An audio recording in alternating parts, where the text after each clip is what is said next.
आणि आता बातमी आहे ते धनंजय मुंडेंच्या एका वक्तव्याची। गेल्या काही दिवसांमध्ये पुन्हा एकदा धनंजय मुंडे चर्चेत आलेले आहेत आणि आता त्यांचं एक वक्तव्य पुन्हा एकदा चर्चेत आलेलं आहे। बीडमध्ये कोणतीही घटना घडली की पावती माझ्या नावावर असं म्हणतात धनंजय मुंडे। आपल्या नावावर अशा प्रकारे पावती फाडली जाते असं म्हणत त्यांनी आपल्या भावनांना वाट मोकळी करून दिली। केवळ एका व्यक्तीला बदनाम करून एका गावाची प्रगती आपण थांबवू शकत नाही।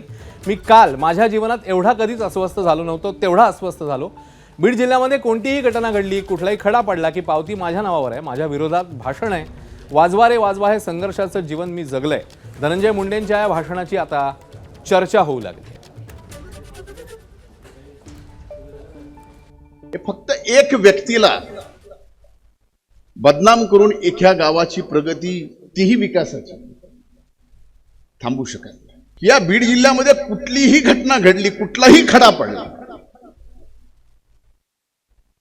की माझं पावती माझ्या नावावर आहेच, माझ्या विरोधात भाषण आहेच।